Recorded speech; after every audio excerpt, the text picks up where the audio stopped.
Church folk, I love God too, but we got to stop with the scare tactics, okay? We be telling kids, if you get pregnant, you going to hell. Like, come on, y'all. Why we got to scare people into Jesus? You know what I'm saying? Like, God is dope. You don't need to scare me to love him. You know what I'm saying? You don't need to scare. He's cool enough.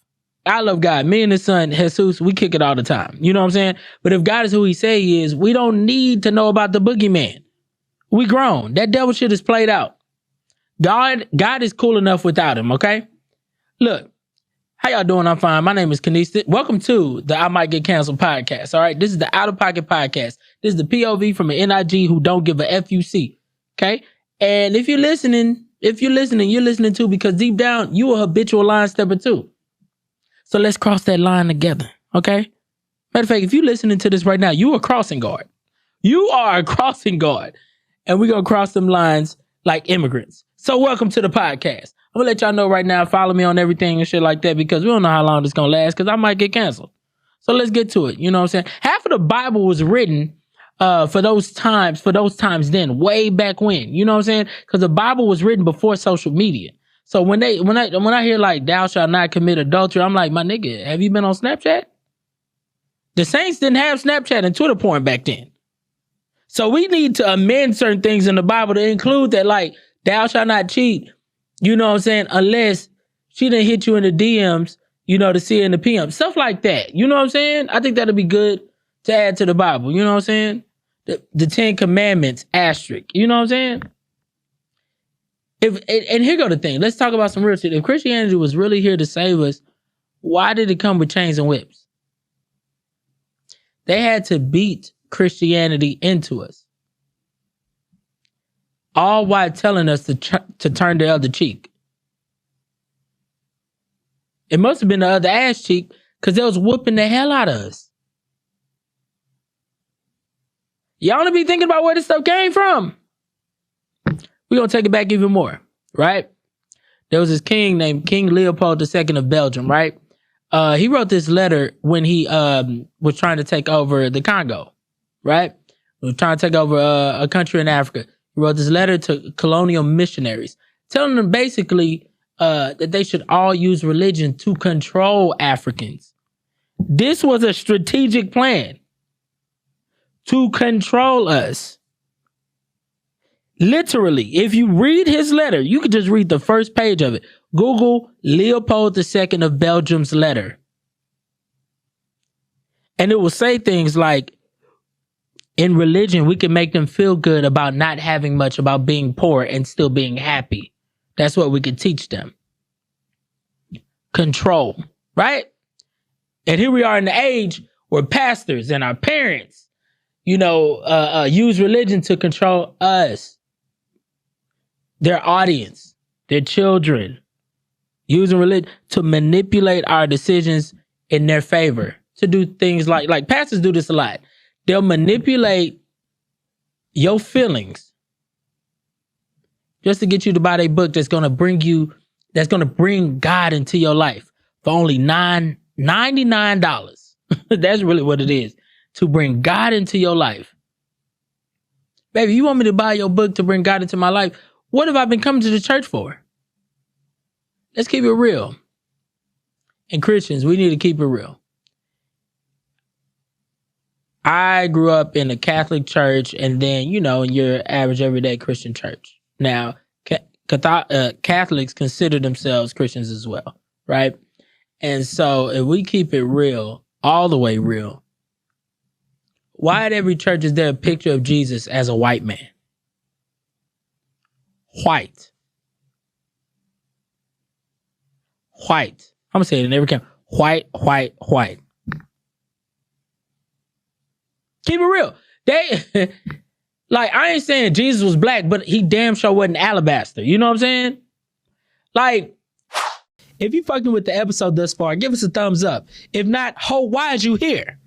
Church folk, let's be honest with ourselves. Like, and then we involve people at every age to the church. You know, we try to take over your entire life. You know what I'm saying? If you're young, you got to get christened. You know what I'm saying? Got to get baptized, right? You know, which also brings in your parents too, right? So it brings you in the church immediately before you can say, Goo Goo Gaga, we brought you in the church already, right? Then after that, the way I came up in Catholic school. Now I didn't go to school, but I came up through Catholicism, right? So we had to get confirmed. We also had to go through the little classes, the CCE classes, the Catholic, it's a lot or whatever. We had to go through those classes, Sunday school basically, to receive communion, right? To be confirmed, and then we get to do things like be a part of the church, like become an altar boy, altar servant, right? And then, in the ages, it just keeps going. It goes literally from when you're born to you being young or whatnot, involved in the youth ministries, right? Then after that, if you don't sing or whatever, you definitely got to go through confirmation classes. Then after that, you're probably leading the youth program and everything, right? And then after that, you might be a deacon, you might be a pastor.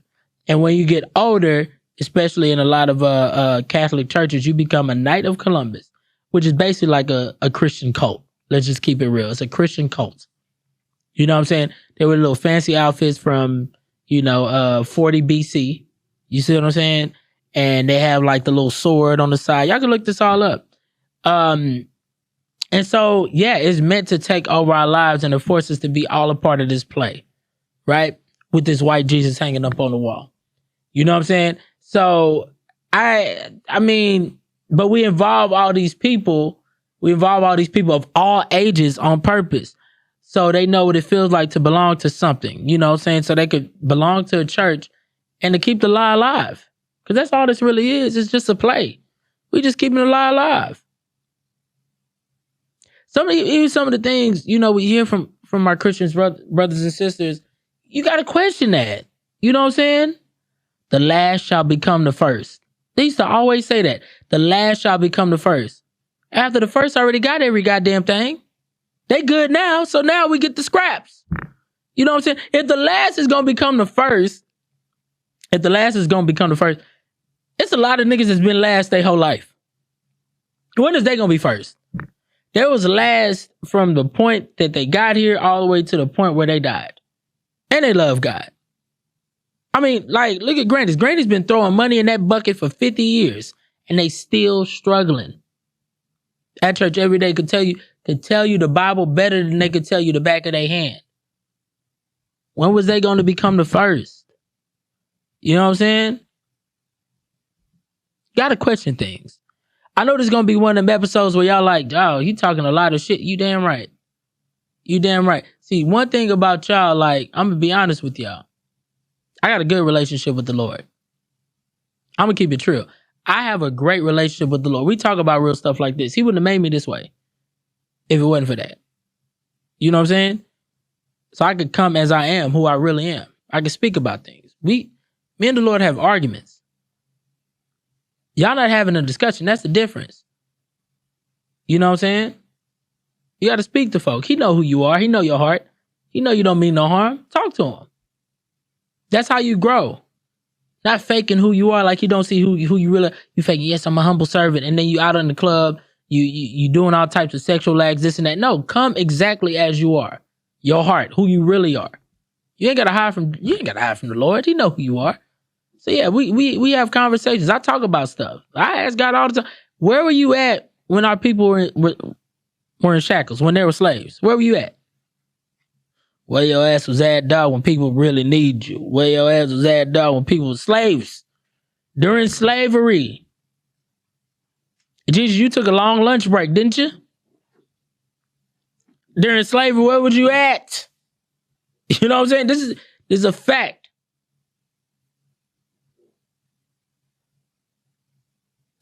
And I know, I get it. Everything happens for a reason. No, it don't. No, it don't. I'm tired of people saying that shit. No, it don't. People love giving you them bullshit quotes. You know what I'm saying? People love giving you them bullshit quotes when negative things happen. You know what I'm saying? Everything happens for a reason. What's the good reason when bad things happen to good people? Where was the good reason when bad things happen to good people? Because it always happened to good people. Oh, here's the reason right here. Because God gives his toughest battles to his strong. Nigga, shut up. Shut up. I want y'all to realize something, that God is in charge of all of this. He's in charge of all of it. You know he could rig the game if he wanted to, right? He could rig the game if he wanted to. But he chooses not to sometimes. I mean, some people he does you a favor too. You get what I'm saying? You know, he gets favor to who he wants, right? Or when he wants, right? And basically he does, so if he gets favor to who, he basically is rigging the game. When he gets favor, that's rigging the game. Why doesn't he rig the game most time for the good people who have bad shit happen to them? Why can't he rig the game for them all the time? Because they don't deserve that shit. They believe in him the most. But you rig the game for rich people who are scum of the earth. That sucks. You know what I'm saying? I feel like most of the time he doesn't rig the game for people. Right? But meanwhile, the devil is running rampant, rigging his shit. He rigging everything in a bad way. Shit, and for the people who fuck with him, in a good way. He always rigging the game for their ass. You know what I'm saying? And it don't make no sense because God saw the devil doing evil. And instead of killing him, God was like, I need him for my personal marketing. It's a PR move. It's a good PR move because what's the value of God without something evil, right? Because think about this. I would say this, right? Anybody who's been a salesman knows this. You can't sell without a need. You want to sell a lot of shit? There needs to be a need for it. You know what I'm saying? And back in the gap, what they used to do was provide scare tactics. You know what I'm saying? Like, you know, whether it was light or heavy. You know, it could be something like Listerine used to lie and say that they made up a word called halitosis. Y'all know halitosis is really not a word. It just sounds German, so we just assume that it's real or not. It's really not a word. You just got stank breath or whatever. But they called it halitosis and marketed that to sell Listerine door to door.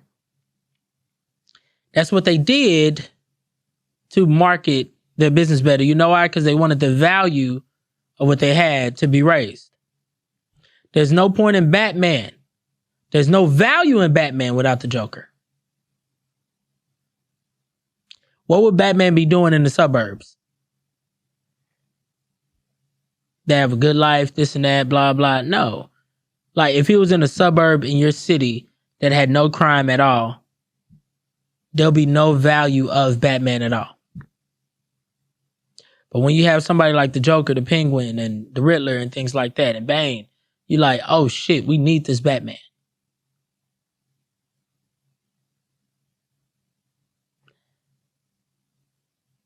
The devil, I don't believe in it, but the devil is, here's a good marketing ploy for Christianity. Yeah, if you do this, you're going to hell or whatever. And that's why you need God, right? Now pay me this or whatever at church or whatever. Because that's all they doing. Now, and the crazy part about God is, this is so funny. This is why I knew it was a marketing scheme. Crazy thing about God, and y'all better laugh now because ain't no comedy clubs in heaven. I already asked God about that. Anywho, instead of killing the devil, God killed his own son. Talking about everybody get cash back on their sins. We got prepaid sin minutes. We got student loan sins that will be forgiven because he died for all your sins already. So y'all good. Everybody get stimulus check of sins. Like, come on, bro. The devil was right here fucking everything up. And instead of killing him, you like, man, you know what? Let me kill my son. Nigga. Yo. But Christianity is fucking us up. Right? Because in business it's fucking us up, you know? Religion has fucked our heads up to the point where we will pay for anything. We will pay for anything. I saw a nigga selling packets of water, talking about his holy water on the infomercial. Nigga, what? That dude that be like, but God! Yeah. He had like packets of water and he was selling it on an infomercial. People talking about my life changed since I had this holy water.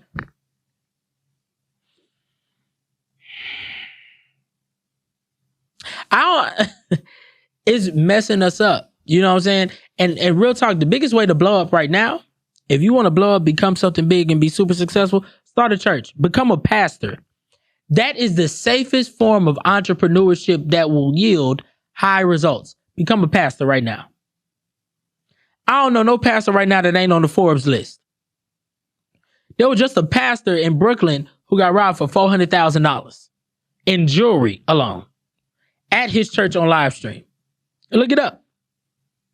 $400,000 in jewelry between him and his wife. And they talking about, oh, no. They didn't say it was just him and his wife. They said it was the church, so it could have been the whole congregation. I'm telling you right now, if me and my people were involved at that congregation and they would have robbed us of our jewelry too, it would have still been $400,000 robbed. Trust me, our stuff ain't moving the needle. Okay? So like I said, it's you want to become successful, you want to be a safe entrepreneur, you start a church, become a pastor. You get free funds to start the thing, to keep it up and running.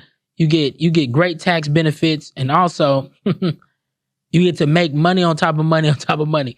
Because every week they're going to give you more money for what you do. And then you go off into entrepreneurship, making a book, doing public speeches, you know what I'm saying? Things like that or whatnot. And guess what? You Gucci. You doing well. Every church nowadays got a podcast of their sermons and everything like that. Come on now. They driving Lamborghinis. I'm sorry, I said they driving Lamborghinis. They're driving private planes.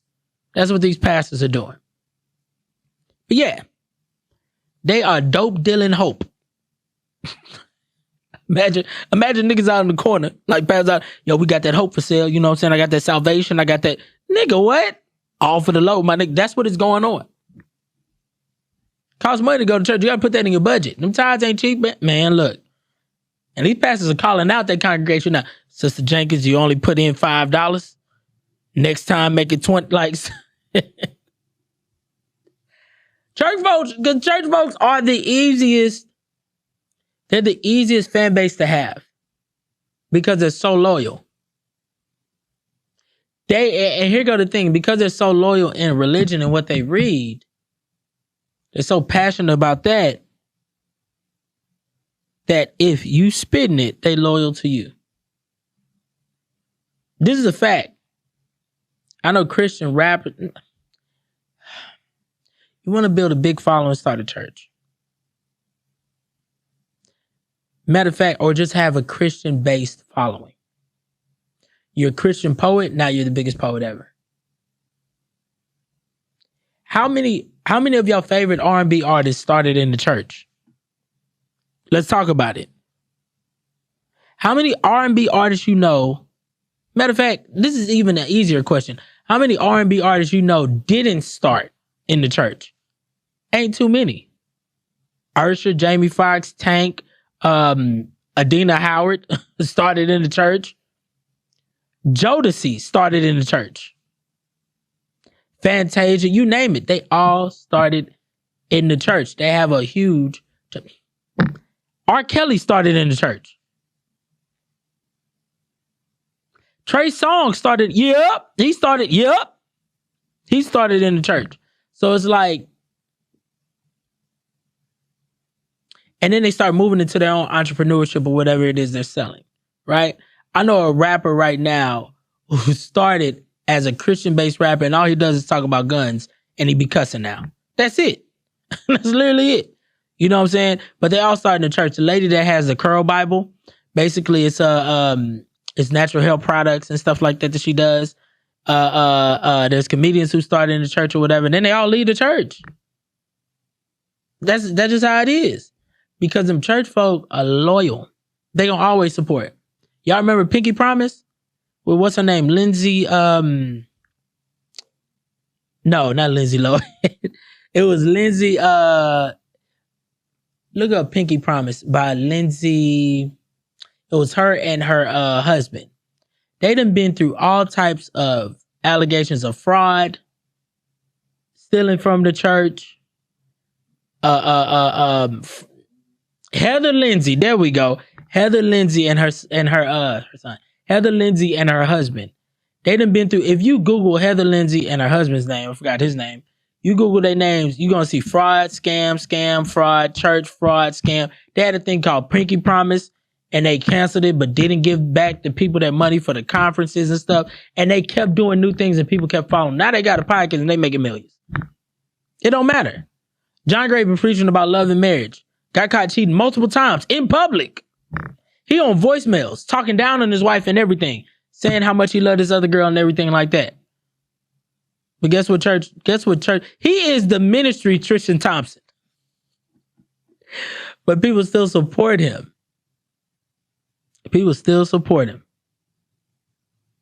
I remember everybody was so happy when he bought his wife that new Lambo as a cheat gift. I'm sorry I cheated. Here's a Lamborghini. Y'all supported him. It's fucking y'all up in marriage and sex too or whatnot. You know, because all these dudes got to say, oh, baby, it was the devil. And these ladies be like, it was the devil. It's fucking y'all up. That's why, look at Derrick Jackson. He is with an avid Christian, devoted church woman. He blamed on the devil. He blamed on this and that. She ain't never left him. She just let him do whatever he do now or whatever because she like, oh, that's the devil trying to get at him. That's it. It ain't the devil's his dick. He just going out here to fuck it. That's what he doing. Y'all letting them give y'all advice on how y'all shouldn't fornicate, this and that. From people, how you gonna let somebody, like these pastors be telling y'all shouldn't fornicate? Meanwhile, you go look at their wedding pictures. They got their kids in their wedding pictures. Excuse me? Their kids in their wedding pictures. Please tell me something about not having sex till you marry. Please. Please, I know I ain't just heard that from this pastor. Having outside babies and stuff. I just seen a pastor literally marry a girl who is 18 years old. And he was grooming her since she was 11. This ain't nothing but his sixth wife. This is disgusting. And that's the person he got children older than that girl. And y'all letting them tell y'all about not committing adultery, not fornicating and stuff. Come on, control. First of all, God didn't take care of Jesus. Did y'all know that? God didn't take care of Jesus. God was such a deadbeat. He left his only son with his uncles. Like 12 of his uncles. Yeah, these disciples, man, get to know them. All right, y'all. I'm going to holler at y'all. Like, that's it. You know what I'm saying? God didn't take care of Jesus, let alone Mary. And I don't know if y'all know. Look this up right now. Mary was underage. Mary was underage. If I'm not mistaken, Mary was 13 years old. Look at that. That's how I know Jesus was Hispanic. Because his mother was a teen mom. I told you I might be getting canceled for sure on this one. Jesus was a drinker. He turned water into wine. You think that was his first time? That wasn't Jesus' first time turning water into wine. He was probably doing that at the Bethlehem brunch. You know what I'm saying? The Bethlehem brunch with bottomless, you know what I'm saying? Mimosas and everything. If Jesus was alive right now, you know girls would be going crazy. Turn it into Casamigos. Turn that water into Casa. Like, come on. You know Jesus had hoes. You know he had brunch lit. You know what I'm saying? The Bethlehem brunch lit. Come on now. Jesus had to have hoes. And that's something they ain't put that in the Bible. There's a reason why it skipped all the way up until he was 33 in the Bible. They didn't skip Jesus' whole 20. You know he was acting a fool. Jesus had hoes. You know how I know he had hoes? Look on the cross. He had a Bible. He had a Bible. Look on the cross. He had a beard and a six-pack. Ladies, y'all wouldn't let Jesus fuck?